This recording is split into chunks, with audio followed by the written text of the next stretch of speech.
Assalamualaikum warahmatullahi wabarakatuh. Bertemu kembali bersama MT Academy, saluran pembelajaran online khusus di bidang kesehatan.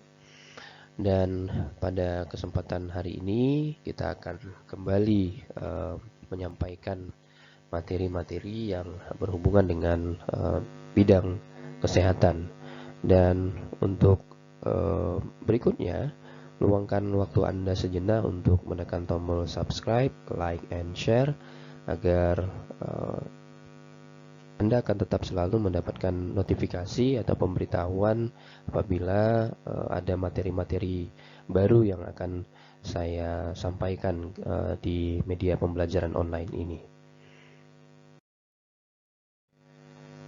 Baik, hari ini saya akan menyampaikan satu materi mengenai protein. Nah, protein di sini diketahui sebagai satu sumber asam amino yang mengandung beberapa unsur-unsur kimia yang diantaranya adalah karbon, kemudian hidrogen, kemudian oksigen dan nitrogen, yang dia tidak dimiliki oleh lemak ataupun zat karbohidrat seperti yang kita utarakan pada video sebelumnya. Nah, lebih lanjut kita akan berbicara lebih detail lagi tentang protein ini pada slide-slide berikutnya. Silakan disimak lebih seksama. Oke.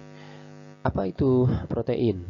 Nah, secara definisi, protein disebutkan sebagai satu senyawa organik kompleks dengan berat molekul tinggi yang berbentuk gabungan dari molekul-molekul asam amino yang dihubungkan satu sama lain dengan ikatan peptida sehingga membentuk satu untaian rantai. Nah, yang perlu diketahui adalah bahwa di dalam setiap sel yang hidup, protein merupakan bagian yang sangat penting. Nah, pada sebagian besar jaringan tubuh, protein merupakan komponen terbesar yang ada setelah air yang ada di dalam tubuh.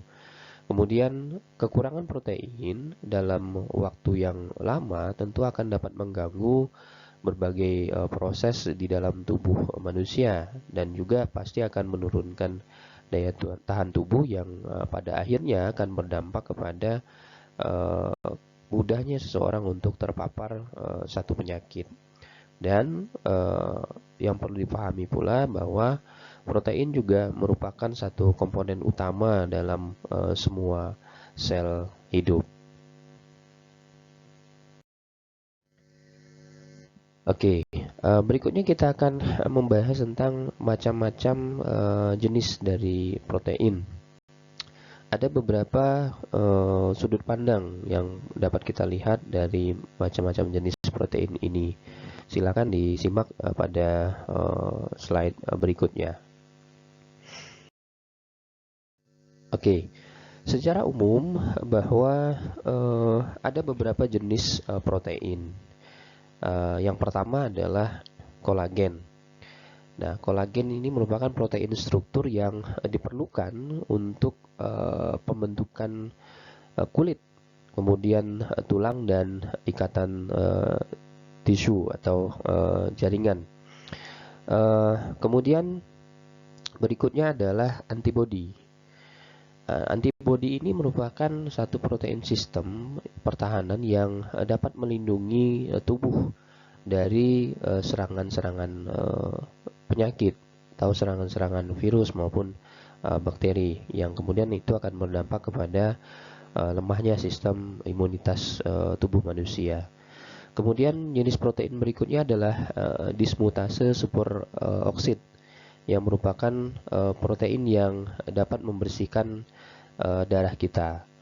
Dan yang keempat adalah fulbumin yang merupakan protein simpanan yang memelihara tubuh manusia. Berikutnya jenis protein secara umum adalah hemoglobin.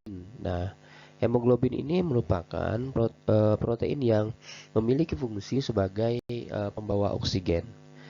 Nah, yang keenam adalah toksin. Nah, toksin ini adalah disebut sebagai protein racun yang digunakan untuk membunuh kuman yang masuk ke dalam tubuh manusia. Kemudian yang ketujuh adalah insulin. Nah, insulin ini merupakan satu protein hormon yang mengawal aras glukosa dalam darah. Nah, yang kedelapan adalah tripsin yang merupakan protein yang mencernakan makanan protein.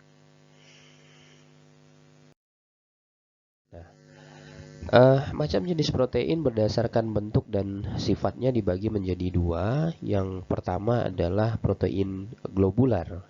Nah, protein globular ini terdiri dari polipeptida yang bergabung satu sama lain atau berlipat rapat dan membentuk bulat. Nah, dicontohkan di sini seperti enzim, kemudian albumin, globulin, kemudian protamin. Dan protein ini adalah protein yang larut dalam air, kemudian asam, dan basa juga etanol. Kemudian yang kedua adalah berdasarkan bentuk dan sifat fisiknya, yaitu protein serabut.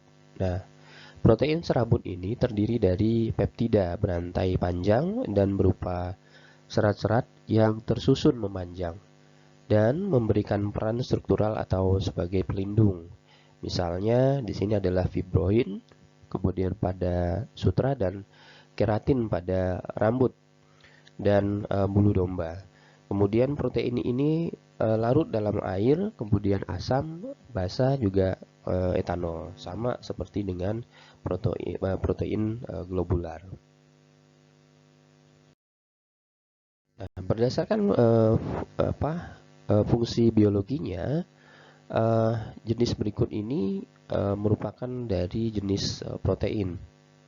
Yang pertama adalah enzim, ya, seperti ribonuklease dan tripsin. Kemudian yang kedua adalah protein transport, hemoglobin, mioglobin, serum dan albumin. Yang ketiga adalah protein nutrien dan penyimpan seperti gliadin atau gandum, ovalbumin atau telur, kasein atau susu, ferritin atau jaringan hewan.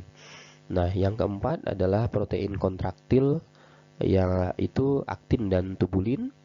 Kemudian yang kelima adalah protein struktural, yaitu kolagen, keratin dan fibrion. Keenam adalah protein pertahanan, yaitu antibodi, kemudian fibrinogen dan trombin, serta bisa ular. Kemudian yang ketujuh adalah protein pengatur, yaitu hormon insulin dan hormon paratiroid. Berdasarkan kemampuan daya larutnya, maka protein dibagi menjadi beberapa jenis. Yang pertama adalah albumin. Albumin disebutkan sebagai protein yang larut air, kemudian juga mengendap dengan garam dengan konsentrasi yang tinggi. Contohnya adalah albumin telur dan albumin serum. Kemudian yang kedua adalah globulin glutelin. Nah, globulin glutelin ini tidak larut dalam larutan netral, larutan asam dan basa encer, seperti glutenin atau gandum dan orizenin atau padi. Nah, yang ketiga adalah gliadin atau prolamin. Nah, gliadin atau prolamin ini larut dalam etanol 70-80% dan tidak larut dalam air dan etanol 100%. Seperti gliadin atau gandum dan zein atau jagung. Kemudian histon. Nah, histon ini bersifat basa, cenderung berikatan dengan asam nukleat di dalam sel. Kemudian globin bereaksi dengan heme yang merupakan senyawa asam yang menjadi hemoglobin. Kemudian histon ini tidak larut dalam air. Kemudian garam encer dan pekat, jenuh 30-50%. Contohnya di sini adalah globulin serum dan globulin telur. Nah, berikutnya yang berdasarkan kemampuan daya larutnya, protamin. Nah, protamin ini larut dalam air dan bersifat basa. Dapat berikatan dengan asam nukleat menjadi nukleoprotamin atau sperma ikan. Contohnya adalah salmin.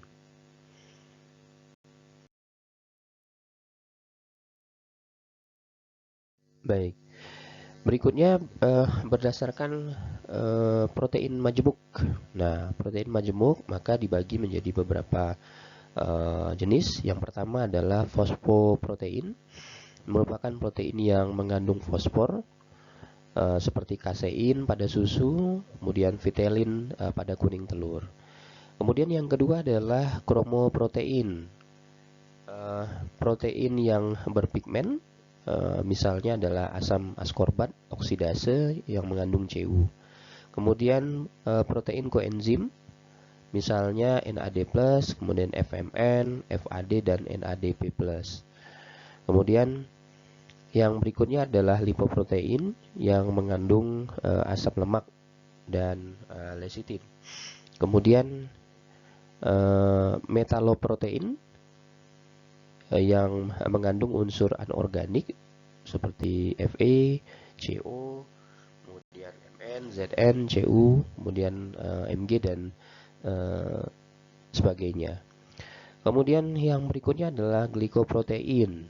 Nah, glikoprotein ini adalah merupakan gugus prostetik karbohidrat. Sebagai contoh di situ adalah musin pada air liur dan oskomukoid pada tulang.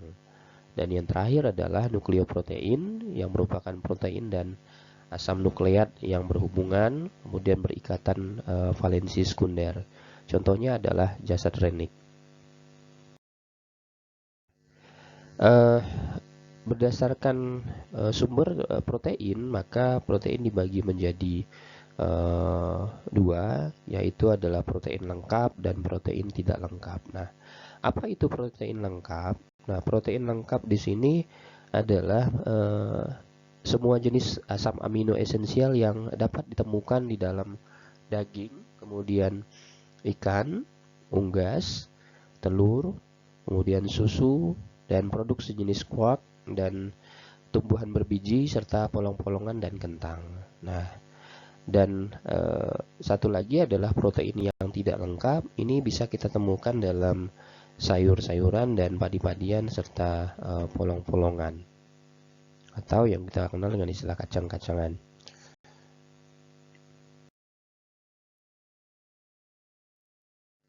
Oke. Kualitas protein dilihat pada dua komponen berikut ini, yaitu kemampuannya dalam digestibilitas protein. Nah, untuk dapat digunakan oleh tubuh, maka asam amino harus dilepaskan dari komponen lain makanan dan dibuat agar dapat diabsorpsi. Dan jika komponen yang tidak dapat dicerna mencegah proses ini, maka asam amino yang penting tadi akan hilang bersama feses. Nah, berikutnya adalah kualitas protein ini juga ditentukan pada komposisi dari asam amino. Seluruh asam amino yang digunakan dalam sintesis protein tubuh harus tersedia pada saat yang sama, agar jaringan yang baru dapat terbentuk. Dengan demikian, maka makanan harus menyediakan setiap asam amino dalam jumlah mencukupi, agar memiliki kemampuan untuk membentuk asam amino lainnya. Apa saja faktor yang mempengaruhi kebutuhan protein pada diri seseorang? Yang pertama adalah kandungan energi dari makanan. Nah, jumlah yang mencukupi dari karbohidrat harus tersedia untuk mencukupi kebutuhan energi, sehingga protein dapat digunakan untuk pembangunan jaringan. Karena sifatnya protein adalah sebagai zat pembangun. Kemudian karbohidrat juga mendukung sintesis protein dengan merangsang pelepasan insulin. Kemudian juga faktor yang mempengaruhi kebutuhan protein adalah status kesehatan. Nah, dapat meningkatkan kebutuhan energi karena meningkatnya katabolisme. Asam amino dibutuhkan untuk pembentukan jaringan, untuk penyembuhan luka, dan produksi faktor imunitas untuk melawan infeksi. Yang ketiga adalah digestibilitas protein. Ketersediaan asam amino dipengaruhi oleh persiapan makanan, kemudian panas menyebabkan ikatan kimia antara gula dan asam amino yang membentuk ikatan yang tidak dapat dicerna. Kemudian digestibilitas dan absorpsi dipengaruhi oleh jarak antara waktu makan dengan interval lebih panjang akan menurunkan persaingan dari enzim yang tersedia dan tempat absorpsi. Nah, faktor yang selanjutnya adalah perkembangan jaringan. Periode di mana perkembangan terjadi dengan cepat, kemudian misalnya pada masa janin dan kehamilan yang membutuhkan lebih banyak protein. Nah, faktor yang terakhir adalah kualitas protein, terkait dengan kebutuhan protein. Nah, kebutuhan protein akan dipengaruhi oleh kualitas protein makanan dan pola asam aminonya. Tidak mengkonsumsi protein hewani, maka seseorang akan dianjurkan untuk mengkonsumsi pangan nabati sebagai pengganti untuk memenuhi kebutuhan asam aminonya. Oke. Kita akan bicara tentang fungsi dari protein. Nah, secara umum bahwa fungsi utama dari protein ini adalah sebagai unsur pembentuk struktur sel. Nah, juga berfungsi sebagai protein yang aktif. Nah, misalnya enzim yang berperan sebagai katalis sebagai proses biokimia dalam sel. Nah, di dalam tubuh manusia maka akan terjadi satu siklus protein. Artinya protein akan dipecah menjadi komponen-komponen yang lebih kecil dalam bentuk asam amino dan atau peptida. Nah, apa fungsi dari protein? Yang pertama adalah dalam konteks fungsi struktural. Dalam konteks struktural, protein memiliki fungsi dalam membentuk struktur protein internal, yaitu struktur protein yang berfungsi sebagai organ di dalam sel itu sendiri, seperti sitoplasma dan organela. Kemudian sitoskeleton atau rangka sel, kemudian mempertahankan bentuk dan integritas fisik sel. Yang kedua sebagai fungsi protein adalah enzim. Ya, memiliki fungsi sebagai enzim. Kemudian merupakan biokatalisator atau katalisator berbagai reaksi biokimia yang semuanya merupakan molekul protein yang bekerja di dalam sel atau intraseluler, seperti amilasi, kemudian protease, lipase saluran pencernaan, dan bekerja di luar sel atau ekstraseluler seperti kinase, oksidoreduktase, dan transferase. Nah, fungsi protein berikutnya adalah sebagai hormon. Nah, tidak semua hormon merupakan senyawa protein atau peptida. Ada yang merupakan senyawa steroid, amina atau peptida.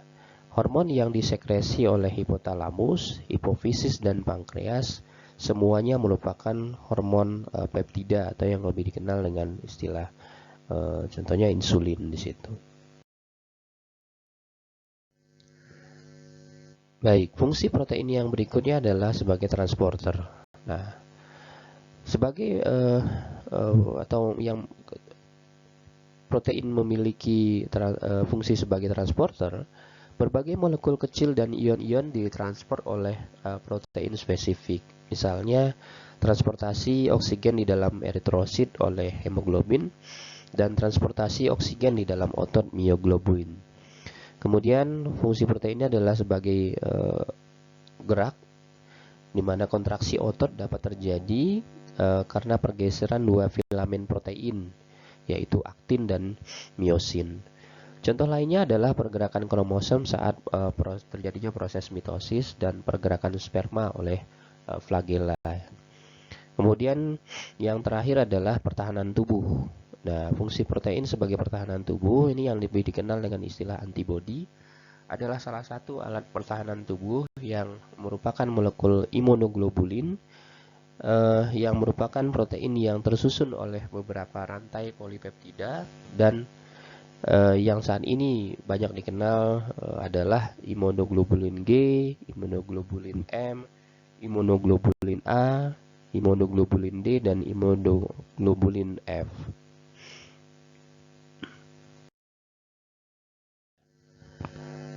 Apa itu sintesis protein? Nah, sintesis protein disebut sebagai proses penyusunan senyawa protein dengan membentuk rangkaian rantai polipeptida. Nah, sintesis protein ini terjadi di dalam ribosom dan pengaturan sintesis protein dilakukan oleh gen DNA, gen atau DNA yang lebih dikenal dengan istilah DNA di dalam inti. Nah, pembentukan peptida dari dua asam amino di laboratorium biasanya menemui beberapa kesukaran, yaitu bahwa reaksi yang dipakai untuk pembentukan ikatan peptida juga dapat bereaksi dengan gugus fungsi yang seharusnya tidak terlibat, seperti gugus amino ujung, gugus karboksil ujung, dan gugus tiol dari cysteine. Nah, semua gugus ini terlebih dahulu harus dilindungi supaya tidak bereaksi dengan preaksi. Nah, sebagai senyawa yang membentuk membantu pembentukan ikatan peptida, maka dipakai sikloheksil karbondiimida sebagai senyawa pelindung gugus karboksilat. Nah, dipakai partikel resin yang sukar larut, dan sebagai senyawa pelindung gugus amino dipakai asam monokarbonar. Nah, sintesis polipeptida yang berhasil ini pernah dilakukan pada tahun 1953 oleh Duvigneaud dan teman-teman terhadap hormon peptida oksitosin dan vasopresin yang masing-masing mengandung 9 residu asam amino. Nah, sintesis protein di sini merupakan satu proses yang kompleks, ya, termasuk di dalamnya adalah satu penerjemahan terhadap kode-kode pada RNA menjadi polipeptida.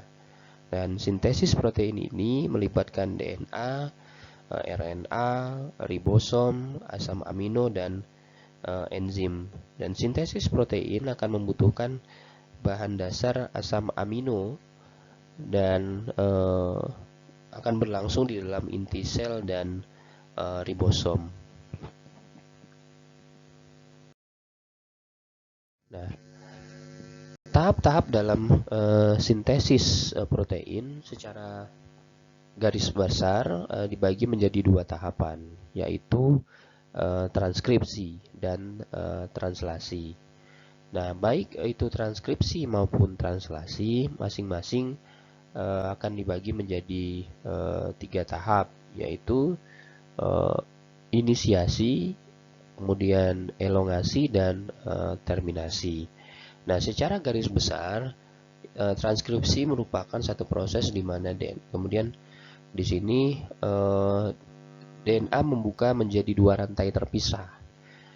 mRNA berantai tunggal, maka salah satu rantai DNA ditranskripsi atau dikopi. Rantai yang ditranskripsi dinamakan DNA sense atau template, dan kode genetik yang dikode disebut sebagai kodogen. Dan bagian yang tidak ditranskripsi, maka itu disebut sebagai DNA antisense atau komplementer. mRNA polimerase merupakan pilihan rantai DNA dan memasukkan nukleotida untuk berpasangan dengan DNA sense sehingga terbentuklah apa yang disebut dengan mRNA. Nah, hal-hal yang penting dalam proses transkripsi di antaranya adalah promoter site, kemudian enzim RNA polimerase, kemudian antisense, dan juga yang terakhir adalah terminator.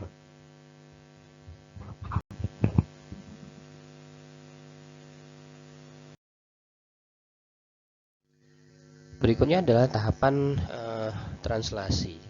Nah, translasi merupakan satu proses penerjemahan kode genetik oleh tRNA ke dalam urutan asam amino. Nah, translasi disebutkan di awal tadi akan dibagi menjadi 3 tahap, yaitu inisiasi, kemudian elongasi, dan terminasi. Nah, semua tahapan ini merupakan faktor-faktor dari protein yang membantu mRNA, kemudian tRNA, dan ribosom selama proses translasi. Dan perlu diketahui bahwa dalam proses translasi, mRNA atau RNAD yang sudah terbentuk keluar dari anak inti sel menuju rRNA. Dan di sana mRNA masuk ke rRNA atau RNAR, kemudian diikuti oleh tRNA atau RNAT. Ketika antikodon atau yang menjadi kode dari yang disebutkan di awal tadi pada tRNA cocok dengan kodon RNA. Kemudian rantai bergeser ke tengah. Kodon mRNA berikutnya adalah dicocokkan dengan tRNA. Kemudian asam amino yang pertama berikatan dengan asam amino yang kedua. tRNA pertama keluar dari rRNA, kemudian proses ini berlangsung hingga codon stop dan ribosom subunit besar dan kecil terpisah. mRNA dan tRNA keluar dari ribosom dan codon stop akan menghasilkan UAA, kemudian UAG, dan UGA sebagai kode yang dihasilkan. Apa yang akan terjadi apabila seseorang mengalami kelebihan protein? Nah, ada beberapa hal yang dapat atau yang dapat dirasakan atau yang akan dialami oleh seseorang apabila mengalami kelebihan protein. Yang pertama adalah dapat mengganggu metabolisme protein di hati. Yang kedua adalah memperberat kerja hati dan ginjal untuk membuang nitrogen pada metabolisme asam amino atau yang disebut dengan deaminasi. Dan ini juga akan memperberat kerja dari organ tubuh manusia. Kemudian mengganggu kerja ginjal karena bertugas membuang hasil metabolisme protein yang tidak terpakai. Seseorang yang mengalami kelebihan protein juga akan mengalami kurang kalsium dan memiliki risiko osteoporosis. Kemudian sulit untuk buang air besar dan dapat meningkatkan kadar keasaman tubuh atau di dalam darah dan jaringan. Apa yang kemudian dapat dirasakan oleh seseorang ketika mengalami kekurangan protein? Yang pertama adalah penyusutan jaringan otot, kemudian mengalami edema, denyut jantung yang lemah, kemudian kwashiorkor ini berhubungan dengan gizi seseorang, kemudian mata cekung, kemudian daya otak yang lemah. Kemudian yang berikutnya adalah kekurangan protein yang diiringi kekurangan kalori, maka seseorang akan memiliki risiko untuk mengalami penyakit yang disebut dengan marasmus. Nah, apa itu asam amino? Nah, asam amino ini disebutkan sebagai satu unit dasar dari struktur protein.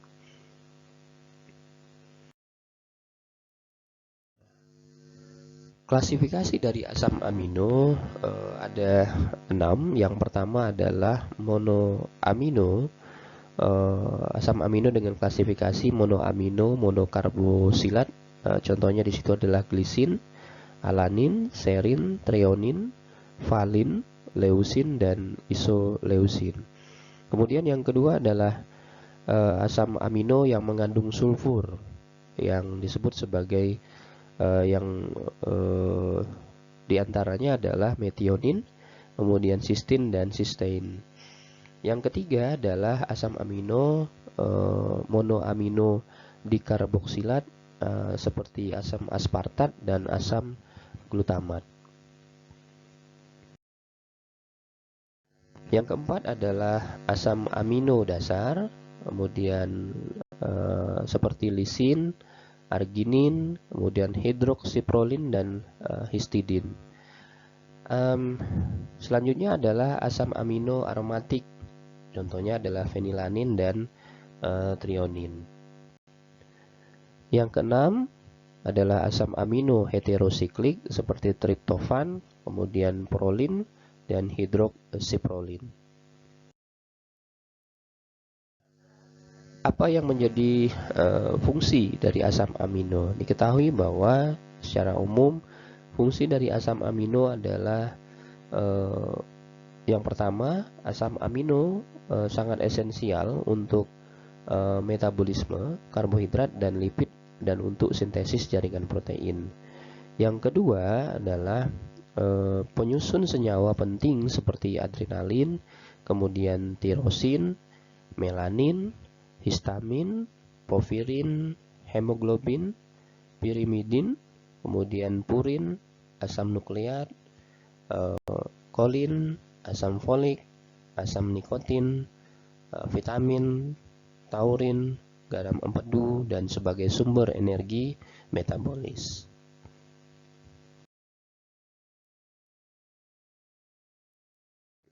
Terima kasih atas bahwa Anda telah menyimak materi ini.